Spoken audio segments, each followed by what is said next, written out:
Assalamualaikum warahmatullahi wabarakatuh. Selamat datang kembali di video saya.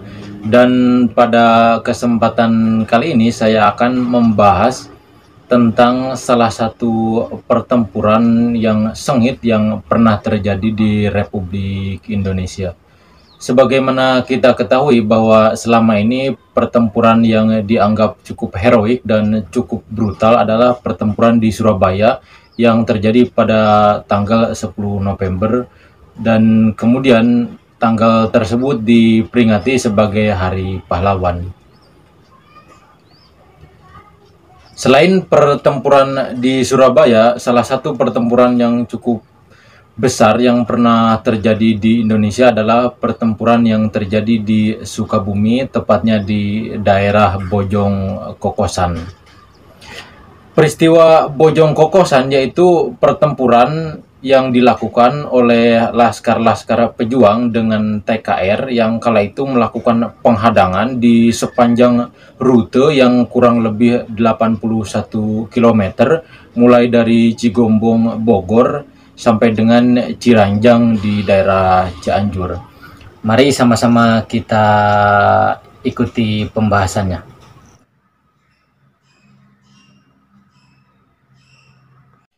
Kita telah mengetahui bahwa kemerdekaan Republik Indonesia diproklamirkan oleh Soekarno dan juga Hatta pada tanggal 17 Agustus 1945 ketika Jepang mengalami kekalahan dalam Perang Dunia Kedua. Namun proklamasi yang dilakukan oleh Soekarno dan juga Hatta tidak berlaku bagi Belanda yang sebelumnya memang telah menjajah Indonesia. Belanda waktu itu menganggap bahwa setelah Jepang kalah dalam Perang Dunia Kedua, secara otomatis maka daerah-daerah jajahan yang pernah diklaim oleh Jepang kembali ke negara yang sebelumnya menjajah, dan tentu saja Belanda untuk wilayah Indonesia. Ketika Belanda datang ke Indonesia, Belanda membonceng pasukan Nika. Dan waktu itu Belanda berencana melakukan konvoi pasukan dari Jakarta ke arah Bandung. Namun rute yang ditempuh oleh Belanda pada waktu itu memilih rute yang melewati wilayah Sukabumi. Selain untuk melihat kondisi wilayah Sukabumi, juga untuk memastikan bahwa kondisi Sukabumi aman jika dijadikan basis pertahanan kembali oleh pasukan Belanda dan juga Nika. Komandan Resimen ketiga Letkol Edi Sukardi yang mengetahui akan rencana kedatangan sekutu tersebut kemudian memberikan instruksi kepada pasukan-pasukannya, yaitu batalion yang berada di kota Sukabumi, untuk dipindahkan keluar kota atas dasar strategis dan juga teknis pertempuran. Pertempuran pertama antara sekutu dengan para pejuang Sukabumi terjadi di daerah Gekbrong. Pertempuran ini terjadi karena adanya serangan yang dilakukan oleh para pejuang dan juga TKR terhadap konvoi pasukan sekutu. Akibat dari serangan pertama yang dilakukan oleh para pejuang terhadap sekutu, di kemudian hari akhirnya sekutu datang kembali ke wilayah Sukabumi dengan konvoi yang jauh lebih besar, melibatkan kendaraan-kendaraan yang cukup banyak serta perlengkapan-perlengkapan tempur yang jauh lebih lengkap daripada sebelumnya. Karena sekutu sudah menduga bahwa perjalanannya kali ini sudah pasti akan mendapatkan hambatan di tengah perjalanan dari para pejuang-pejuang dan laskar-laskar pemuda yang berada di wilayah Sukabumi. Alih-alih takut, justru para pejuang yang ada di Sukabumi mempersiapkan penghadangan yang jauh lebih besar daripada penghadangan-penghadangan sebelumnya. Pada tanggal 9 Desember 1945, para pejuang Sukabumi melakukan penghadangan terhadap konvoi tentara sekutu, sehingga waktu itu kembali terjadi pertempuran yang jauh lebih dahsyat daripada sebelumnya. Di kemudian hari, pertempuran ini dikenal sebagai peristiwa Bojong Kokosan yang menimbulkan korban yang banyak dari kedua belah pihak. Peristiwa di atas terjadi berawal dari adanya berita yang diterima para pejuang Sukabumi di pos Cigombong bahwa tentara sekutu sedang menuju ke arah Sukabumi. Mendengar berita tersebut, Kompi 3 yang dipimpin Kapten Murad dan Kepala Seksi 1 dan Seksi 2 serta Laskar Rakyat di Sukabumi berusaha untuk menduduki tempat pertahanan di pinggir-pinggir tebing utara dari selatan Jalan Bojong Kokosan.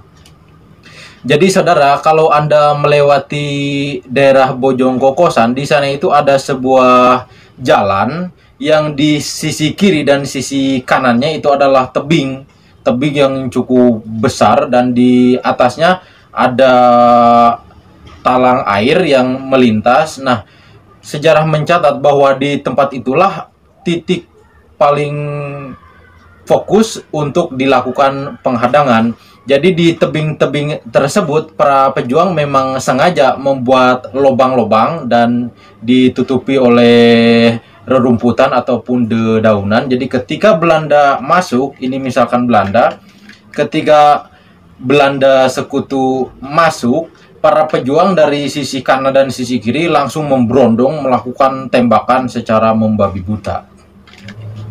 Setelah para pejuang bersiap-siap di tempat-tempat yang telah ditentukan, tentunya di tebing-tebing yang saya sebutkan tadi, sekitar pukul 15.00 konvoi tentara sekutu akhirnya datang.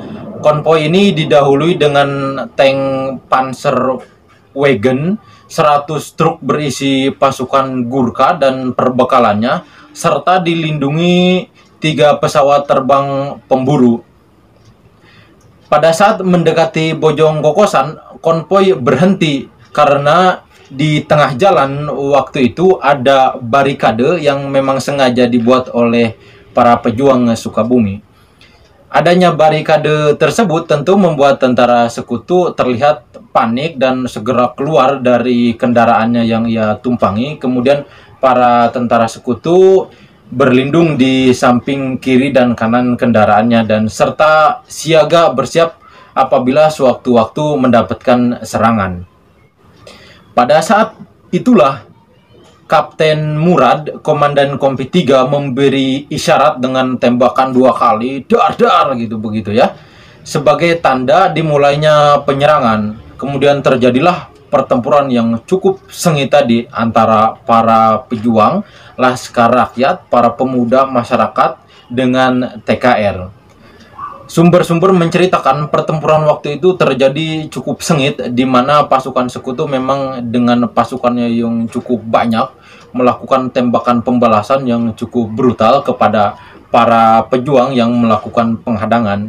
Sementara dari para pejuang sendiri, sebagaimana kita ketahui di zaman-zaman perjuangan dahulu, persenjataan yang dimiliki para pejuang tentunya tidak selengkap prajurit-prajurit sekutu waktu itu.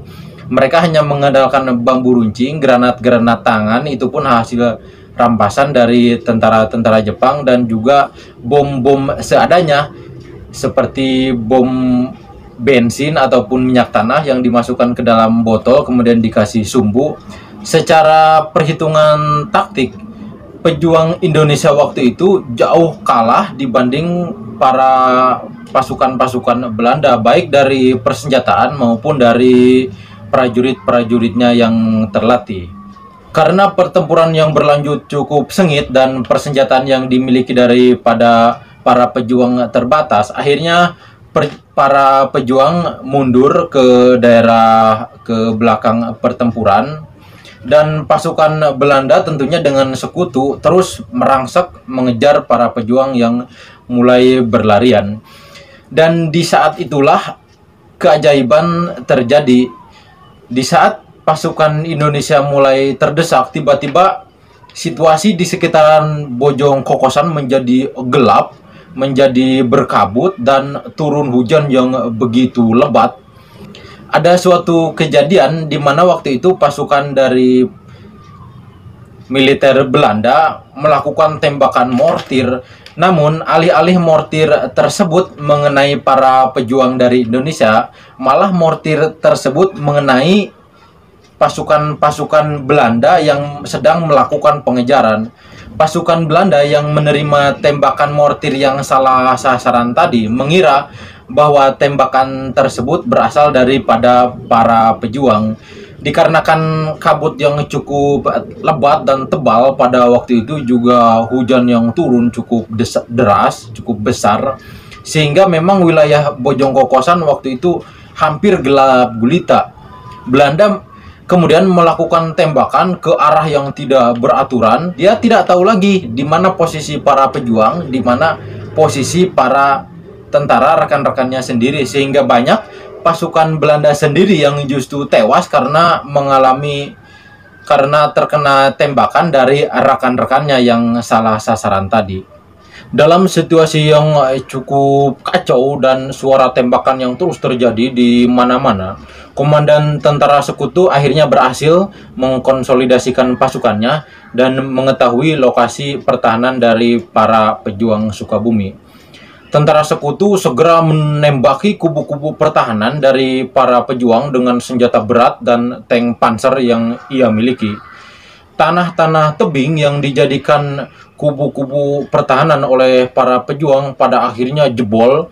Banyak waktu itu para pejuang yang tewas karena terkena tembakan tentara Belanda. Dalam situasi yang tegang tersebut, tiba-tiba sebuah panser kecil berhenti di depan salah satu kubu pertahanan. Panser tersebut berpenumpang 2 orang dan salah seorangnya memakai baret hitam dan seorang lagi memakai topi yang diperkirakan sebagai pimpinan pasukan.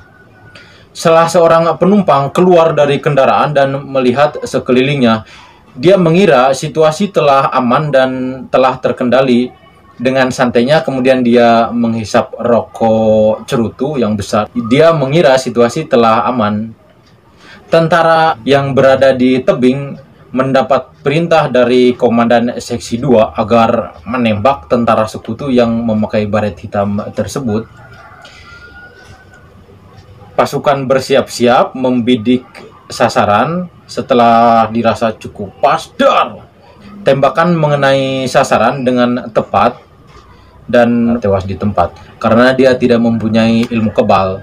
Kalau mempunyai ilmu kebal ataupun ilmu rawa rontek, ya dia bisa hidup kembali.